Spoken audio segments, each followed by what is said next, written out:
coordonnateur de programme, et j'aimerais vous rappeler que l'interprétation est disponible en français, espagnol et chinois. Pour avoir accès à l'interprétation, vous pouvez cliquer juste au bas de votre écran et sélectionner au globe de votre écran juste en bas et sélectionner votre langue. Vous pouvez également poser vos questions au niveau de l'onglet questions-réponses.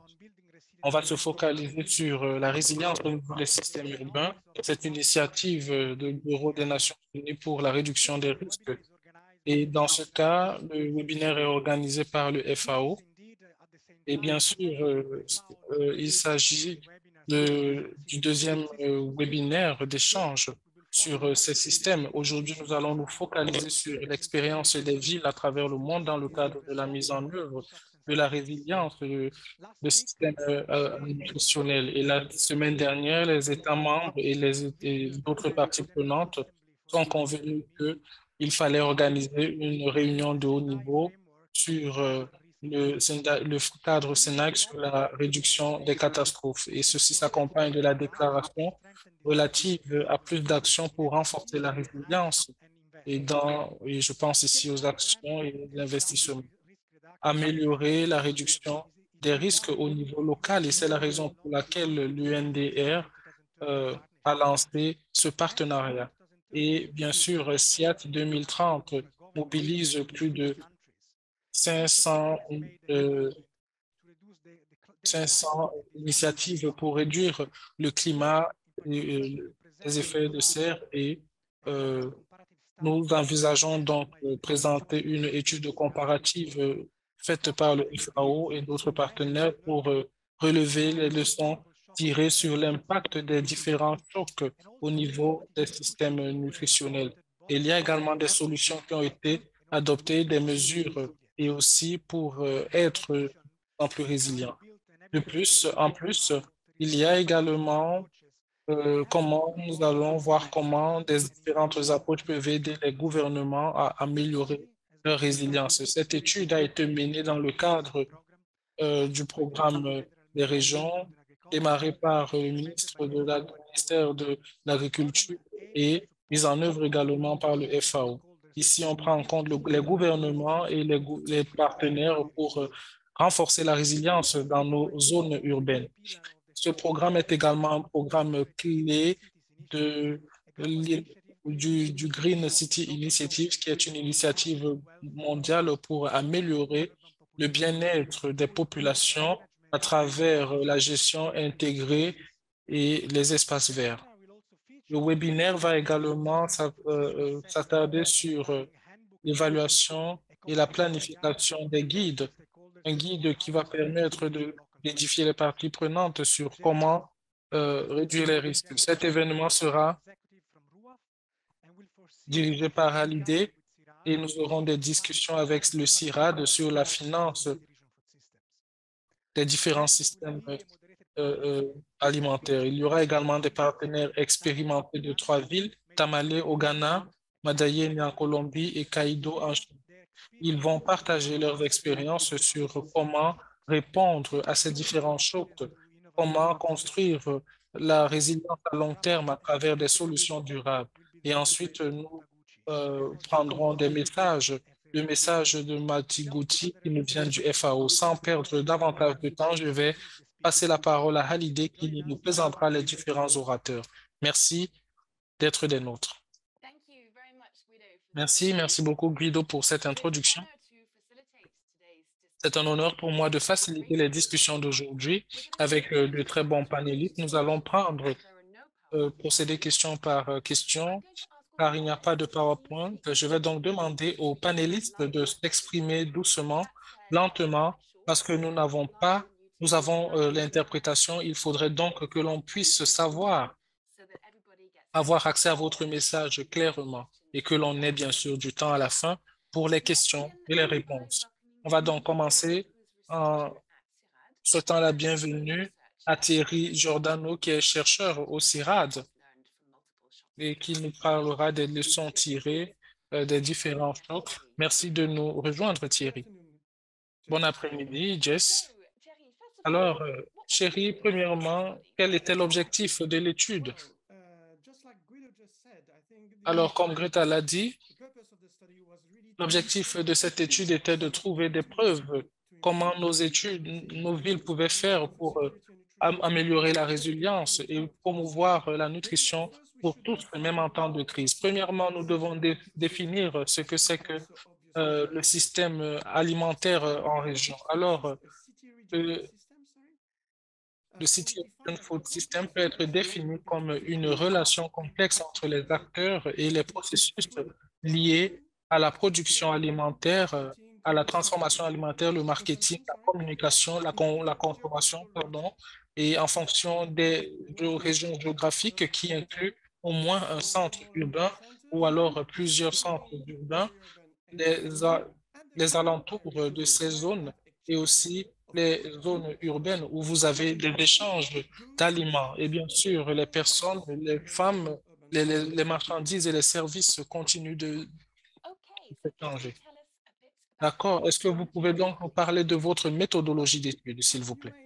D'accord. Comme vous le savez, lorsque nous parlons de résilience, la plupart du temps, nous collectons des données au niveau individuel et aussi nous essayons de construire des entités socio-économiques et la plupart du temps, nous nous focalisons sur les plus vulnérables, les populations les plus vulnérables. Ce que nous essayons de faire ici, c'est changer d'approche, essayer de regarder au-delà de la résilience individuelle et de travailler au niveau alimentaire. Alors, faire cette collecte des données est chronophage et nous avons donc changé d'approche pour essayer de nous attarder sur les acteurs. Comment est-ce que ces derniers perçoivent ce qui s'est passé au niveau de leur système alimentaire? Et pour ce faire, nous avons fait deux choses. Premièrement, nous avons développé une étude globale qui nous a donné une compréhension globale de ce qui s'est passé et de ce qui se passe dans différents endroits à travers le monde. Et aussi, nous sommes entrés dans les détails où nous avons développé des études de cas dans 11 villes comme on avait développé dans les pays développés, émergents et en développement. Nous avons également consulté des spécialistes locaux. Nous avons interviewé des acteurs. Nous avons tenu des ateliers pour décrire ce qui s'est passé au niveau local au cours des dernières années pour étudier et comprendre l'impact, les chocs et aussi les réponses qui ont été fournies face à cet impact et quelle a été la perception des résultats par les acteurs locaux. Pour terminer, il y a également l'identification des recommandations qui pourraient aider à améliorer la résilience. D'accord. Alors, qu'est-ce que vous avez retrouvé? Quelles sont vos trouvailles, vos découvertes? Alors, premièrement, j'aimerais insister sur le niveau international et le niveau local. L'étude a été lancée après la pandémie de COVID-19, juste au début de la guerre en Ukraine. Et ce que nous avons remarqué au niveau international, c'est cette reconnaissance. La sécurité alimentaire et la nutrition étaient affectées par ces différents chocs. Deuxièmement, ces différents chocs ont supplanté et étaient en quelque sorte composés. Mais ce que nous avons remarqué au niveau local, c'est une situation qui était là et qui avait existé, qui existait depuis un bon bout. C'était donc une situation normale pour ce peuple. Nous avons également remarqué que notre intuition d'aller au-delà des populations vulnérables était juste. Parce que, avec ces différents chocs et ces impacts, cela affecte tous les acteurs, non seulement les plus vulnérables, mais de plus en plus de ces acteurs ne sont plus à même de surmonter cette difficulté. Une autre trouvaille ou découverte est que il faudrait faire la différence entre les, les chocs attendus, c'est-à-dire le changement climatique, par exemple. On sait que ce choc aura lieu, mais on ne sait pas encore quel est le temps, alors il faudrait se préparer. Il y a d'autres chocs également, comme la COVID-19, qui, au niveau local, on a vu d'autres maladies, par exemple, qui étaient liées à des plantes qui étaient inimaginables et impensables. Et la perception à ce niveau est que, venant des acteurs, premièrement, le changement climatique est là pour durer et il est donc important de le prendre en compte. Et aussi, il faudrait anticiper les chocs qu'on ne maîtrise pas encore. et qui change notre mentalité. On ne peut pas seulement copier un choc. Il faudrait envisager toutes sortes de chocs. C'est la raison pour laquelle on a ce qu'on appelle la résilience générique et non la résilience spécifique. Pour terminer, ce que je dirais, c'est que region food system actors really think that this les situation différents acteurs pensent que cette situation, lorsque vous avez des différents chocs, des impacts, c'est normal et l'implication de cette nouvelle donne est très importante. Premièrement, lorsque vous avez des chocs, vous faites face à des chocs, vous n'avez pas toujours de réponse d'urgence, parce que les personnes vulnérables seront constamment dans le besoin de soutien parce que les chocs s'enchaînent, les chocs se succèdent. Et aussi, en même temps, le nombre de personnes vulnérables continuera d'augmenter. On a donc besoin de trouver des solutions pour régler cette question de vulnérabilité, et notamment la vulnérabilité du système. Alors, d'accord, vous avez essayé de peindre un tableau sombre de cette nouvelle donne. Alors, quel type de qu'est-ce que ces solutions pourraient, quels sont les types de solutions qu'on pourrait donc adopter par rapport à ces chocs? Bien sûr, il y en a des solutions, mais il n'y a pas de choses faciles, il n'y a pas de solution facile. Parce que, d'une part, on a le contexte qui compte. Chaque région, chaque système alimentaire est différent d'un autre. Le système structurel est différent, ça dépend du nombre d'acteurs, etc. Et les vulnérabilités des systèmes euh, est également à prendre en compte. Il y a également l'échelle. Quoi que vous fassiez, quoi que vous fassiez, sachez qu'il y a une échelle et vous pouvez perdre les spécificités et les solutions qui peuvent fonctionner pour un aspect. Si nous sommes très peu, alors vous perdez le système en vue, vous perdez l'interdépendance entre les acteurs et les processus. Et en travaillant sur une seule partie du système, vous pourriez en même temps voir comment vous verrez que cela pourrait créer plus de vulnérabilité. Je comprends donc qu'il y a des solutions qu'il faudra adapter aux différents contextes et à l'échelle adéquate, mais on a également des identités. Oui, bien sûr, nous avons des catégories larges d'actions que nous avons identifiées.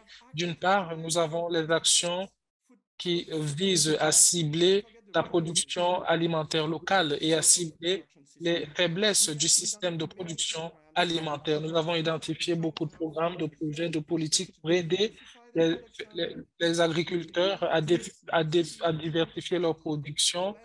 Nous leur proposons de nouveaux engrais et voir comment développer de nouveaux systèmes d'irrigation. Mais l'idée pour, pour tous ces acteurs est de rester au taquet pour envisager une meilleure résilience. Une autre mesure est la consommation. Et à ce niveau, la difficulté est de s'assurer que la nourriture est disponible et abordable. Disponible dans la plupart des cas, mais ce que nous faisons, c'est que nous essayons d'insister sur le stockage pour rendre la nourriture disponible en temps de crise. Pour ce qui est du caractère abordable de ces aliments, on essaye de voir des moyens de contrôler les prix pour s'assurer que tout le monde puisse avoir accès à ces aliments. Une autre catégorie d'actions qui se focalise sur le milieu, c'est-à-dire les actions là au niveau de la consommation et de la production. À ce niveau, nous identifions quelques, quelques éléments seulement, quelques actions. Ce que nous avons remarqué est que ces actions étaient effectives et basées pour la plupart sur une approche systémique et la plupart de ces actions étaient transformatives pour le système. Alors, alors, ça veut dire que pour être transformatif, il faudrait opter pour une approche systémique. Oui, pour être transformatif, vous devez opter pour deux choses. Premièrement, la capacité de changer le système. Et ceci n'est réalisable à travers une action collective. Essayez de prendre cela de manière générale. Lorsque vous avez d'une part des politiques publiques et d'autre part des personnes qui viennent et se mettent ensemble et qui mobilisent leurs efforts, mobilisent l'intelligence collective pour innover. Ça, c'est d'un. De deux, il faudrait une vision à long terme de là où vous voulez aller. À quoi va ressembler votre système alimentaire dans 10, 20 ans, de telle sorte que tous vos efforts convergent vers la même. Ce que nous avons vu est que la COVID-19 a entraîné la prédominance des interventions axées par le gouvernement. Des personnes ne consultaient pas beaucoup, agissaient dans l'empressement. Il n'y avait pas de transparence pour s'adapter aux spécificités. Et nous pouvons donc estimer que c'était dû au fait que le choc était inédit et mais à la fin, il faudrait savoir que peu importe le choc, généralement c'est le cas. Nous avons pour la plupart ces politiques qui vont du haut vers. Alors, si vous voulez des solutions sur mesure pour le contexte local, alors de manière basique, vous avez deux options, ce que j'ai dit. La première est que vous devez vous appuyer sur l'action collective, mais ce que nous voyons est qu'il y avait il y en avait très peu identifié pendant l'atelier et c'était donc en quelque sorte préoccupant. Et il y a également au-delà de cela l'assistance en termes alimentaires, les banques alimentaires qu'il faudrait rendre disponibles. La deuxième option serait de s'appuyer sur euh, la mobilisation des gouvernements locaux, leur demander d'intervenir et d'agir conformément à certaines spécificités. Mais une fois de plus, à ce niveau, ce que nous voyons, c'est que les gouvernements locaux n'étaient pas très actifs. Toutefois, quand ils étaient actifs, ils étaient très efficaces. Alors, quand vous les interviewez, les différentes personnes interviewées parlaient pour la plupart de ce qui a été fait par le passé, mais il y a également des recommandations qui ont été faites sur comment s'améliorer. Est-ce que les recommandations étaient innovantes lorsqu'on parle des mesures à prendre? Oui, je dirais oui. Et non en même temps. Oui, parce que les acteurs sont au fait de ce qui est fait. Ils comprennent les conséquences des différentes mesures qui ont été mises en œuvre. Ils comprennent les faiblesses, les échecs, les succès. Et aussi, ils sont à même de fournir de bonnes recommandations, des recommandations assez sensibles autour, par exemple, de la grande participation des personnes dans la conception, le développement, la mise en œuvre des solutions, essayer d'être plus transparent, s'assurer d'inclure tous les acteurs du secteur du système alimentaire, essayer de contrôler. Ils sont à même de fournir des recommandations très intelligentes qui pourront, bien sûr, améliorer les mesures qui sont prises. Toutefois, lorsqu'on parle du comment, c'est à ce niveau qu'intervient la difficulté. Pendant l'atelier, on a remarqué qu'il était difficile pour ces personnes de s'attarder sur les détails. Par exemple, qui fera quoi?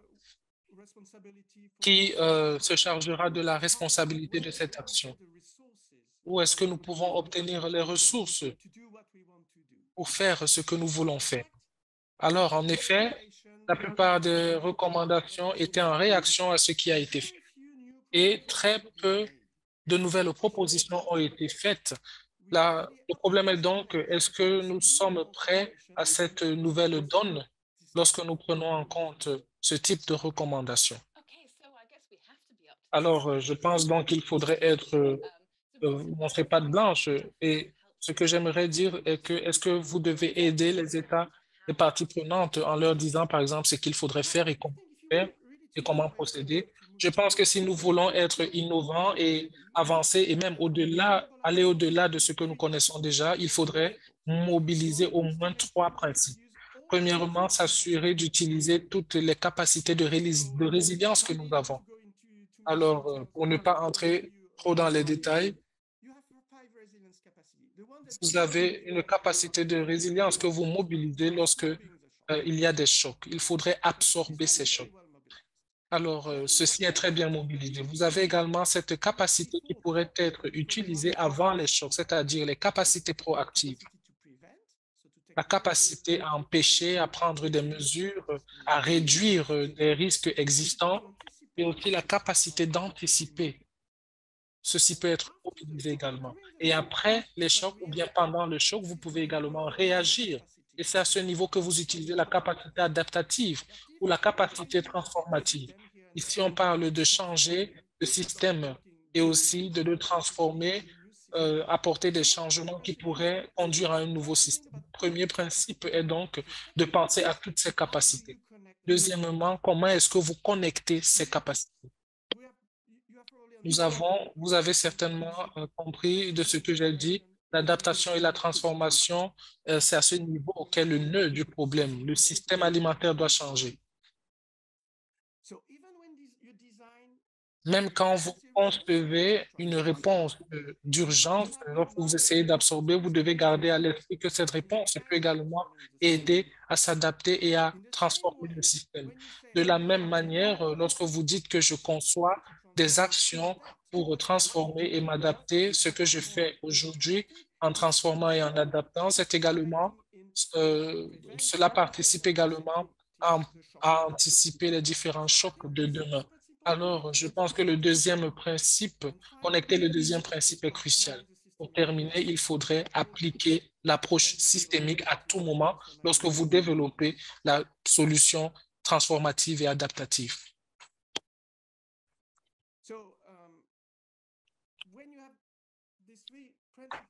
Alors, lorsque vous avez ces trois principes, la difficulté demeure cette nouvelle donne. Prenez le temps de penser, prenez le temps d'appliquer ces principes dans cette situation de nouvelle donne où le système est permanemment sous pression. Alors, le nœud du problème demeure comment est-ce que vous vous assurez que les différents acteurs au système alimentaire se sont accordés sur ce qu'il faudrait faire pour rendre le système plus résilient, sur ce qu'il faudrait faire pour transformer le système et comment ils se sont accordés sur la démarche à suivre. Merci beaucoup Thierry pour cette vue d'ensemble.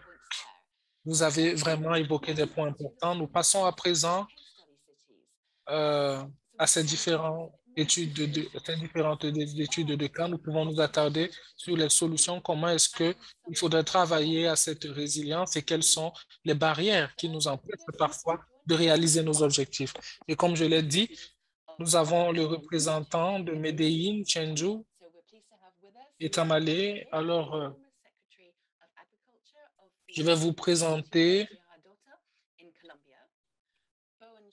Thomas Madrid, qui est l'ancien secrétaire du FAO, de l'agriculture.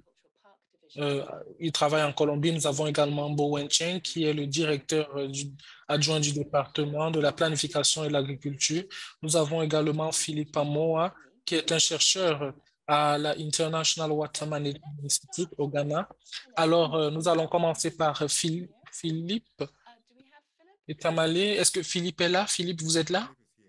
Philippe est présent. Alors, salut à vous, Philippe. Très heureuse de vous voir. Alors, Tamale, c'est la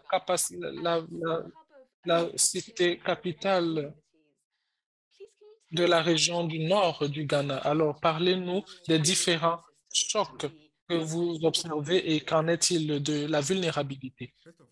Merci. Premièrement, j'aimerais vous donner une vue d'ensemble pour planter le décor. Tamale est situé au cœur d'une région de production alimentaire où vous avez plus de 2,3 millions d'hectares de terrain et ce qui est cultivé pour la plupart du temps là-bas, c'est le maïs et le riz. Et les agriculteurs, comme je l'ai dit, produisent du maïs et du riz et beaucoup de légumes pendant la saison pluvieuse. Il y a donc beaucoup d'averses dans cette zone, mais au cours des dernières années, la zone a subi de nombreux chocs comme la sécheresse, l'excès de chaleur et bien sûr la COVID-19. Et ceci a mis Tamale dans une condition très difficile. Dans ce contexte, les personnes sont vulnérables dans cette zone pour deux choses. Pourquoi? Premièrement, la pauvreté est en pleine augmentation et nous avons plus de 60% de la population qui vit avec moins d'1,5 $ par jour. Et la plupart, et 75% des personnes qui vivent, 16% des personnes n'ont pas accès à la nourriture. Deuxièmement, nous avons 75% des personnes qui travaillent dans l'agriculture et ceci a donc un impact direct sur le système alimentaire et sur ces différentes personnes à cause des chocs que j'ai mentionnés il y a peu. D'accord. Alors, avec ces chocs et à la lumière de ces vulnérabilités, quelles sont les initiatives qui peuvent être évoquées et quels sont les résultats? Vous avez déjà essayé ces initiatives. D'accord.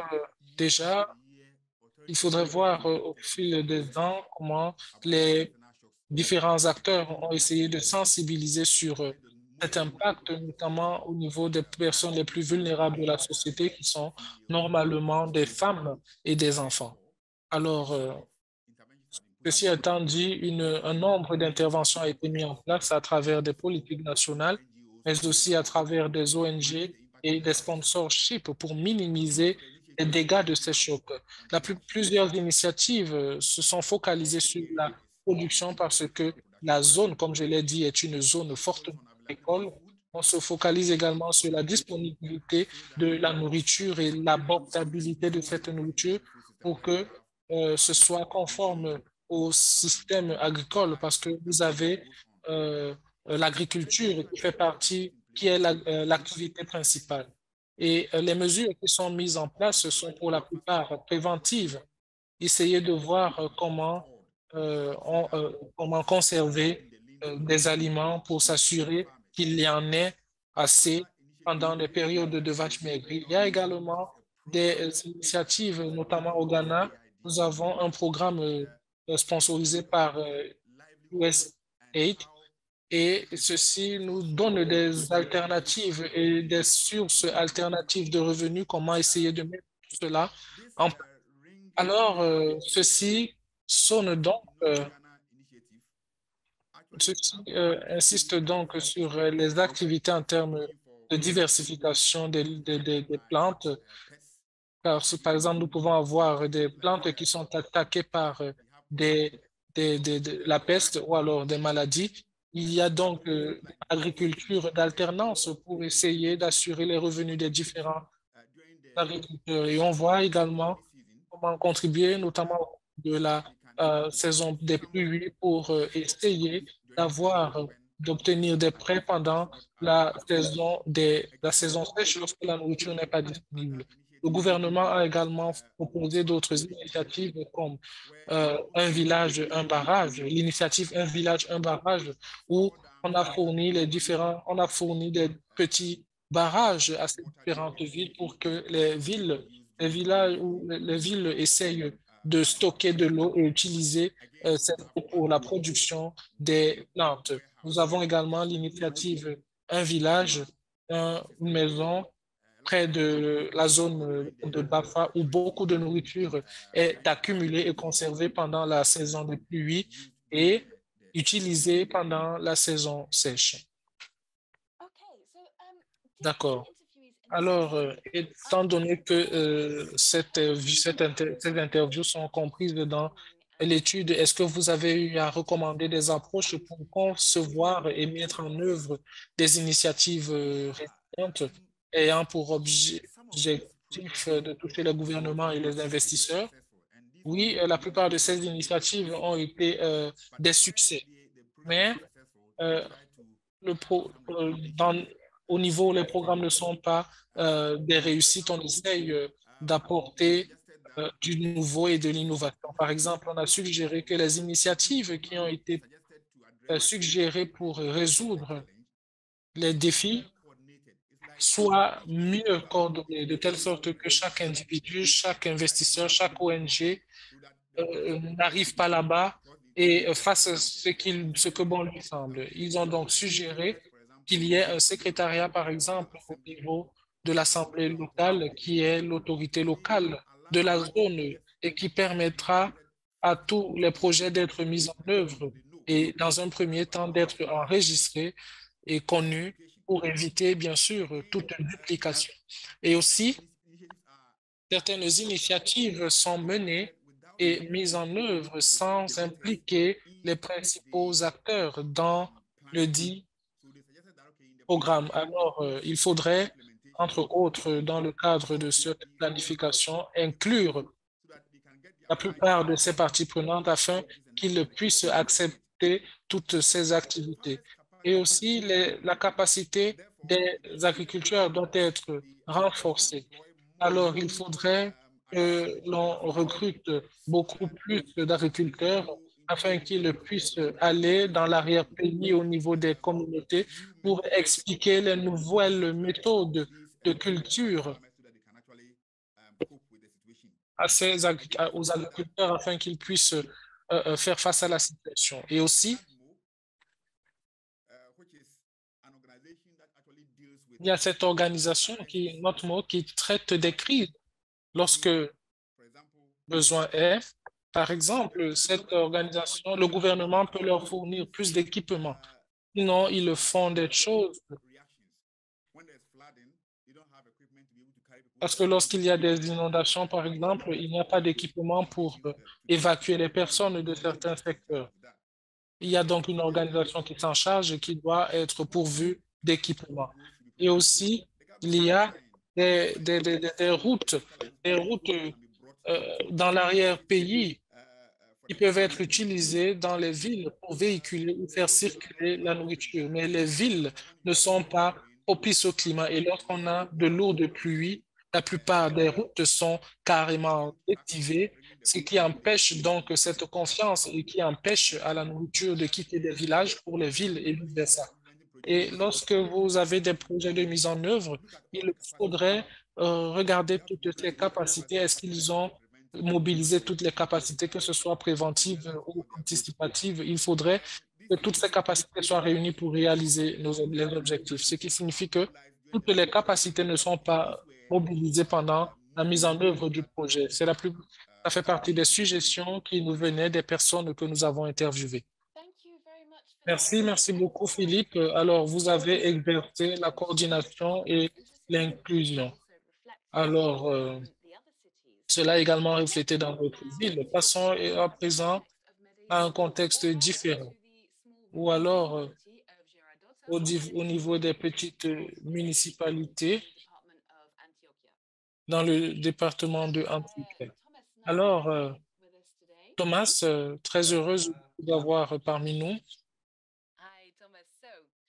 Alors, merci, bonjour à tous, Thomas. Je comprends que pour ce qui est de la représentativité des municipalités, vous avez vous-même, vous êtes un professeur d'université et un scientifique au niveau de pour ce qui est de la production agricole. Et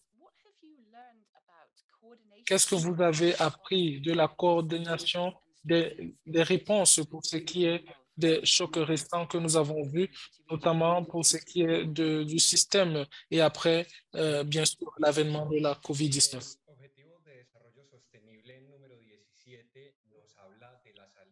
Para lograr los objetivos. Merci. Le développement de l'ODD numéro 17 parle de partenariat pour réaliser les objectifs, ce qui signifie qu'il faudrait obtenir ou être à même de réaliser cet objectif. C'est pour cela que nous appelons les gouvernements locaux à travailler ensemble et à se joindre à toutes les parties prenantes, à tous leurs alliés pour faire face à une situation, notamment celle qui accourt. Et lorsque nous discutons avec ces acteurs, nous parlons de l'intelligence collective et cette intelligence collective entre les universités, les États, les institutions. Et on essaye également d'inclure la population, c'est-à-dire le peuple, parce que la plupart de ces solutions aux problèmes font partie de la société, sont dans la société et parfois nous ne les prenons pas en compte. C'est donc comme cela que nous pouvons consolider un concept important qui est l'appropriation sociale. Alors pour ces personnes, pour la société civile, il y a des solutions et des idées qui peuvent nous servir pour construire des solutions.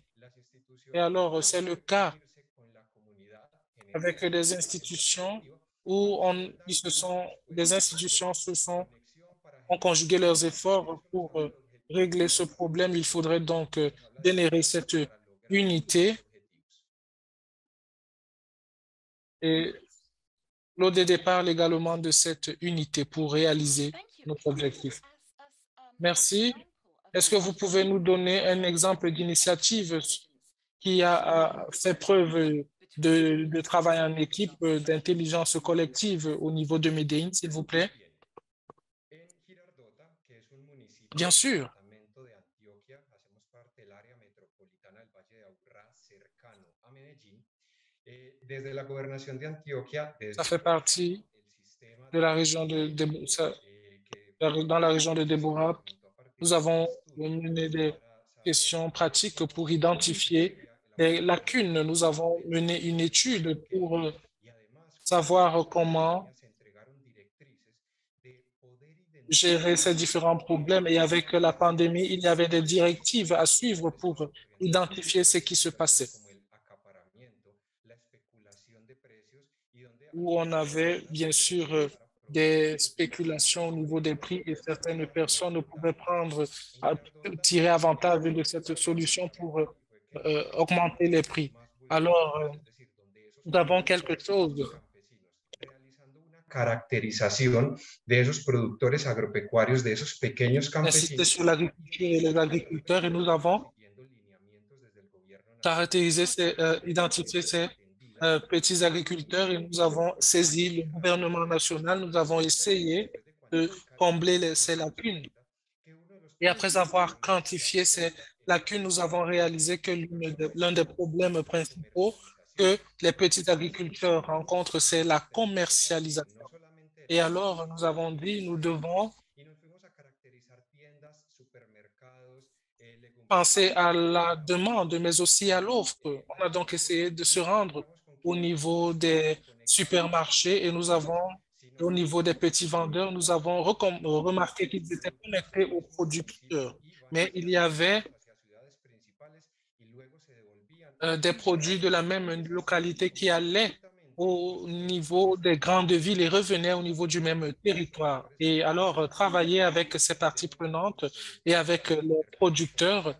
cela Todos nous los fines de a semana, todos permis los lunes, funcionarios d'avancer. Et de bien sûr, Girardota capturan los datos lunes y martes de los precios de todos los productos y así tienen el conocimiento nous acerca avons collecté les del données producto. de tous les produits et maintenant nous savons comment est-ce A que través de redes sociales l'offre et la demande, l'offre a se los fait. productores a decirles Et de nosotros nous canales de avons comunicación y empezamos a enviar publié les mensajes prix au niveau des réseaux sociaux et nous avons commencé par envoyer de nombreux emails avec des informations relatives au prix et nous avons également commencé no de un à territorio local, discuter sino en el sitio. Esto pour parler des différents prix. por los mismos Et bien emprendedores, sûr, empresarios, ceci a été y soutenu se par convirtió en les mêmes una entrepreneurs estructura o la información para et les realizar la mêmes producción commerçants. y los negocios por parte de los mismos productores. Et ceci a donc contribué Esto à structurer et à améliorer le système. justicia social Chacun por devait el acceso a être la impliqué à ce información niveau. Nous avons donc généré une sorte de justice sociale en ayant accès à l'information finalmente ayuda a et, fijar et à la precios commercialisation des para el produits. que menos Parce que tiene lorsque nous fixons un prix au niveau du système d'approvisionnement, la plus petite personne que nous prenons en compte, c'est le producteur, le petit agriculteur. Merci. Merci. Nous accusons du retard, mais j'ai beaucoup de questions pour vous encore, Thomas. Alors, je vous prie de garder, d'être précis et concis dans vos réponses. Nous savons qu'il y aura beaucoup d'autres chocs à l'avenir. C'est quelque chose que nous pouvons prédire et c'est inévitable. Et il y a les personnes les plus vulnérables qui seront, une fois de plus, les plus affectées. Alors, qui sont ces personnes vulnérables dans votre secteur et pourquoi sont-elles vulnérables? muy bien. Los shocks que hemos tenido en Colombia, no solamente la pandemia, situaciones Les asociadas chocs que nous avons eus en Colombie, nous avons eu la pandémie, par exemple, mais nous avons également eu des situations liées au changement climatique, des situations liées aux marchandises qui sont importées. Et tout ceci nous a maintenus dans un état de choc constant. Et aujourd'hui, nous avons les producteurs qui font face à des difficultés. Et il était donc question d'identifier, il est donc question d'identifier les personnes les plus vulnérables et ici, il s'agit des agriculteurs, des principaux, des principaux producteurs. Et c'est là le problème, parce que vous avez quelqu'un qui produit à manger, mais qui ne peut pas couvrir ses besoins, ses propres besoins. La plupart des personnes vendent leur production au niveau du marché et c'est avec cet argent qu'ils obtiennent qu'ils sont censés acheter la nourriture, par exemple, dont ils ont besoin pour leur famille. Il est donc important d'opter pour deux étapes. Il y a, par exemple, le fait que les agriculteurs doivent être informés, ils doivent avoir accès aux informations, notamment au prix, de telle sorte que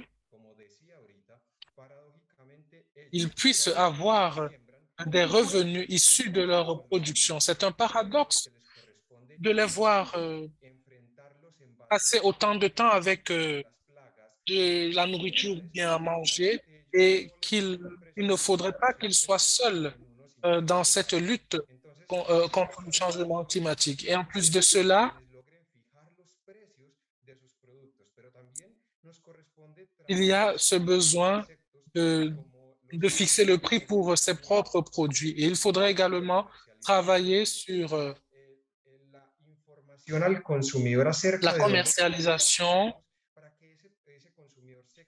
commercialisation, savoir d'où les produits viennent, de telle sorte que le consommateur soit responsable de ce qu'ils achètent et d'où ils ont acheté ce produit. En Colombie, par exemple, nos produits viennent des petits agriculteurs pour la plupart des cas et il n'y a donc pas de justice sociale pour eux, pour ce qui est notamment du prix.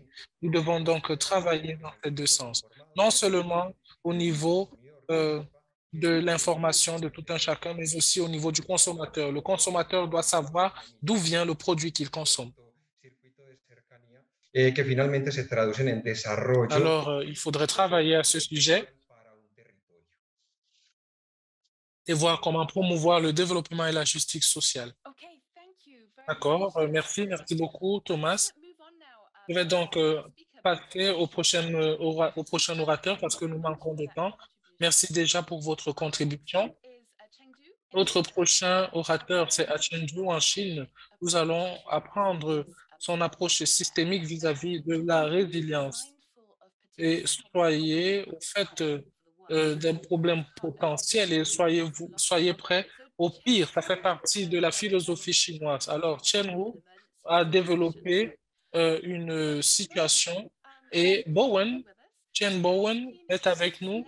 Bowen, est-ce que vous pouvez nous expliquer certaines des actions qui sont applicables dans un scénario d'urgence comme la COVID, par exemple, et comment est-ce que vous pouvez travailler à cette résilience sur le long terme?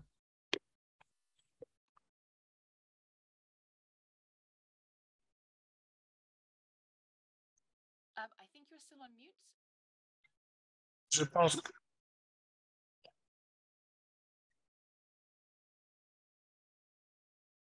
Oh, sorry. 谢谢主持人提问。那么成都市呢，有超过2000万的人口，在这个去年在新冠疫情的时候呢，压力很大。merci. Alors, il y a cette demande parce que Chengdu, par exemple, c'est la troisième ville la plus grande en Chine.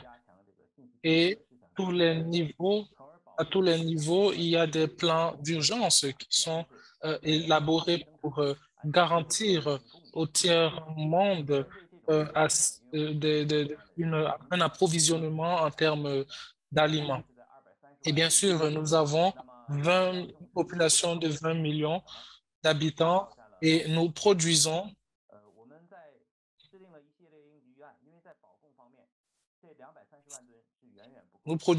beaucoup d'aliments et nous savons que la nourriture ne suffit pas, les aliments ne suffisent pas et nous essayons donc de combiner avec d'autres villes pour essayer d'améliorer nos capacités. Il y a donc cette base d'approvisionnement pour approvisionner la ville de Changzhou en termes d'aliments.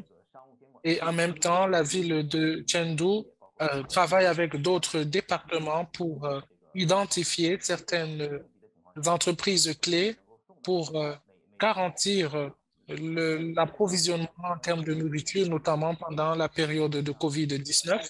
Et aussi, nous avons mobilisé des plateformes d'e-commerce comme par exemple Alibaba et Tingdong qui, pour assurer aux consommateurs, pour permettre aux consommateurs de conserver sa nourriture en un jour.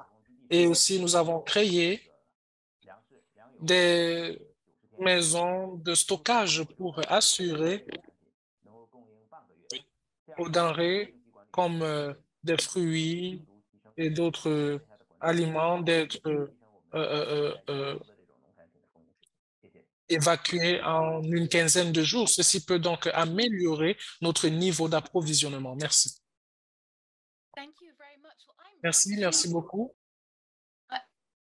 I'm really struck by how Merci. Je suis émerveillé par le caractère général de ce plan d'urgence, non seulement en termes de consommation, mais également en termes d'approvisionnement, de chaîne d'approvisionnement, en termes d'évaluation et fournir à manger à plus de 21 millions de personnes n'est pas du tout facile. Et qu'est-ce que vous avez fait pour promouvoir la résilience, s'il vous plaît, de manière spécifique?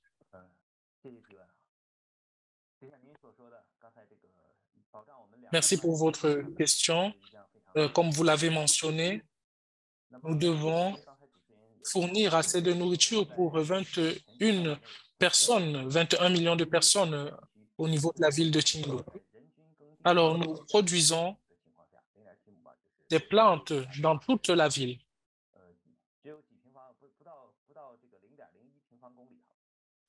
Par exemple,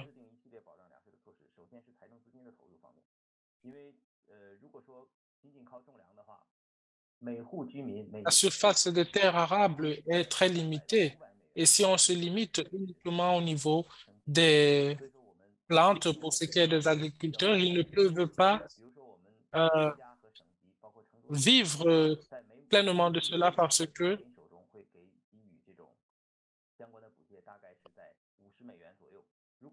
au niveau de Chengdu, il y a donc des compensations qui sont versées au niveau des agriculteurs. Par exemple, si un agriculteur envisage s'engager dans une plantation particulière, au cours des dernières années, par exemple,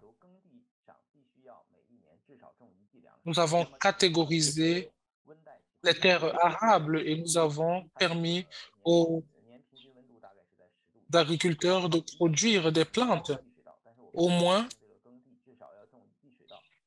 une saison par an. Alors, nous avons donc pris certaines mesures pour garantir l'utilisation de la terre. Et aussi, nous avons identifié certaines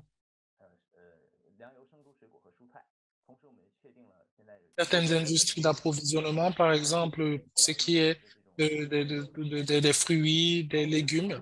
Entre autres, nous sommes également en train de fournir les semences, les bonnes semences aux agriculteurs. Et en même temps, nous, au niveau de Chengdu est devenu le modèle de la zone rurale. Nous avons développé des méthodes innovantes. Merci. Merci beaucoup pour cette production résiliente, pour les efforts qui sont consentis. Et Chengdu est donc, comme je l'ai dit, un modèle de recherche, de résilience. Cela montre à quel point ce problème est pris au sérieux en Chine. Je pense que nous avons également le temps pour une ou deux questions. Des questions ont été posées dans la boîte à questions-réponses. Essayons de voir ce qu'il y a. Je regarde également des questions qui auraient pu être posées par mes collègues dans la boîte de discussion. Alors, Okay, we have one interesting question here. nous avons une question intéressante. Si la résilience euh, face à un aléa particulier, qu'est-ce qu'il faudrait se faire donc dans une situation complexe comme celle de la COVID-19? Est-ce que la résilience pourrait également créer des chocs ou alors ne participe qu'à prévenir ou alors empêcher ces chocs? Charlie, à vous. Je pense que j'ai déjà répondu à cette question au niveau du chat. Bien sûr, nous devons faire attention avec ce problème de résilience. Nous remarquons que c'est assez intéressant parce que les chocs évoluent et nous devons donc être préparés. Que nous nous focalisions sur la résilience générique, kind of shock is not sure, but probably rien n'est this is a sûr signal que nous serons prêts. Alors, il faudrait être tout le temps, rester au taquet euh, et ne pas nous attarder sur les vulnérabilités potentielles qui pourraient être les plus importantes. D'accord? Merci à vous. Il y a également une question pour Thomas. En tant que petite municipalité, comment est-ce qu'une municipalité peut être holistique, notamment avec un rapport avec le budget pour un filet social de sécurité? Qu'en est-il de cet aspect?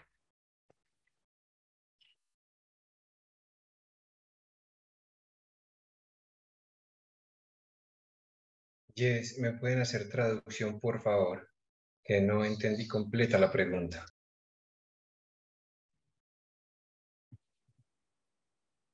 Pouvez-vous fournir l'interprétation? Je n'ai pas entendu l'interprétation. Je vais donc me répéter. Je peux reprendre la question. La question est pour une petite municipalité. Comment une petite municipalité peut-elle être holistique dans son approche en s'attardant sur plus d'activités transformatives et d'autres mesures? Et lorsque le budget est très limité dans ces petites municipalités, car il n'y en a pas toujours assez dans le budget pour se faire un filet social de sécurité. Merci. Muy bien. Si bien somos un municipio pequeño, D'accord? Oui, nous sommes une petite municipalité et nous avons des ressources limitées. Nous sommes dans un processus de métropolisation, ce qui signifie que nous euh, faisons partie de la métropole. Alors, nous transformons d'une municipalité qui était une municipalité essentiellement agricole et nous voulons que cette municipalité devienne maintenant une métropole. Et bien sûr, nous voyons qu'il y a euh,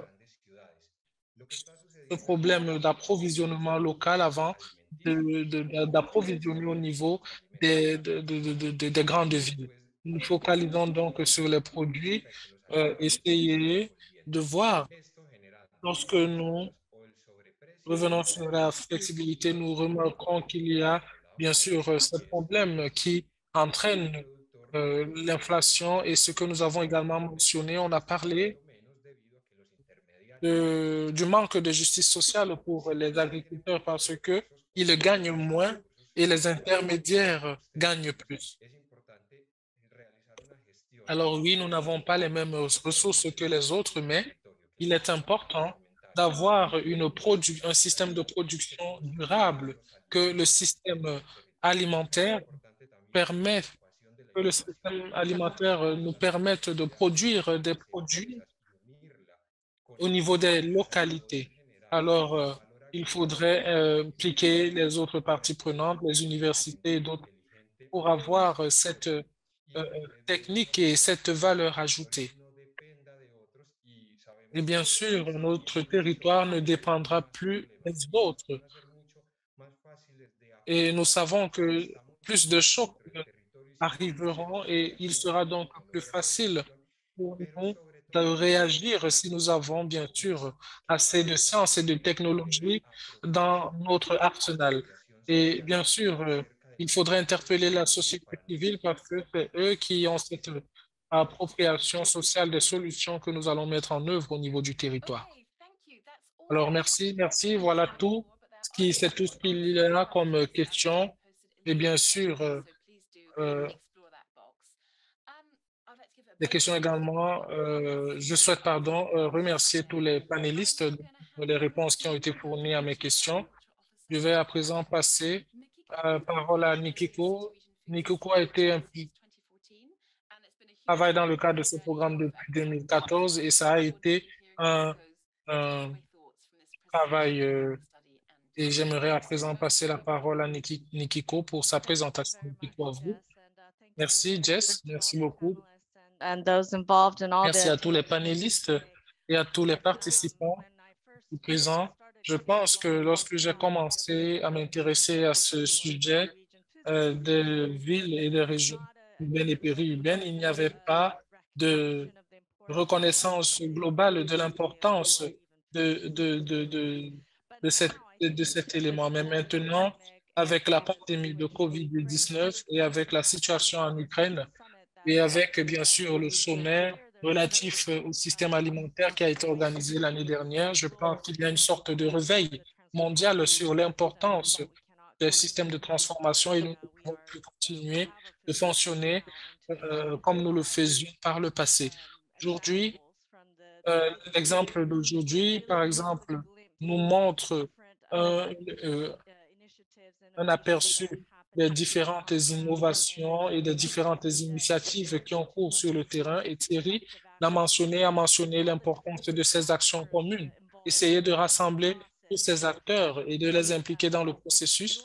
Essayer de faire en sorte qu'ils partagent leur vision à long terme pour l'avenir.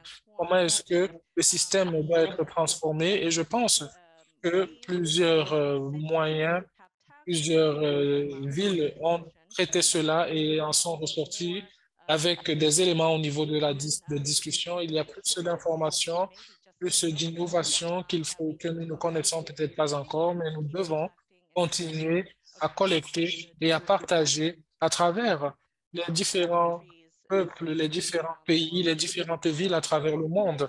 Je pense donc que c'était un webinaire très intéressant et je suis très heureuse d'avoir ces personnes parmi nous qui nous ont rejoints. Il s'agit là d'un événement qui annonce plusieurs autres et j'espère que plus de personnes se joindront à nous dans le cadre des discussions. Nous avons également d'autres études qui ont fonctionné et qui seront partagées dans le chat. Si vous ne nous avez pas encore rejoints, assurez-vous de nous rejoindre parce que cette discussion et ces changements continuent. Le temps, il est grand temps. Je pense que c'est le moment idéal pour nous de parler de l'importance des gouvernements locaux, des acteurs locaux, euh, des, des agriculteurs qui supportent le poids de ces chocs et qui sont en avant-garde. Ils font partie des populations les plus vulnérables. Il faudrait donc essayer de les tirer vers le haut, de les sortir de cette situation inconfortable et faire de la résilience quelque chose de concret dans notre système. J'aimerais donc repasser la parole à Guido Santini, mon collègue, pour son mot de clôture. Merci, Maki, merci pour vos mots. J'ai quelques points à rappeler à l'audience. Nous aimerions mentionner que l'étude globale sur la résilience au choc multiple sera publiée au cours des prochains mois et ce sera disponible sur notre site web. Et nous vous notifierons à travers plusieurs canaux de notification. Et comme Monkiko l'a dit, j'aimerais également vous rappeler que ce webinaire fait partie de l'échange des séminaires ou des webinaires d'échange de connaissances. Il y en aura un autre le 26 juin qui se focalisera sur le renforcement des capacités pour plus de résilience. Alors, sans perdre davantage de temps, j'aimerais vous remercier tous autant que vous êtes Merci de nous avoir rejoints aujourd'hui. Travaillons tous ensemble pour plus de résilience. Je vous souhaite à tous et à chacun le meilleur.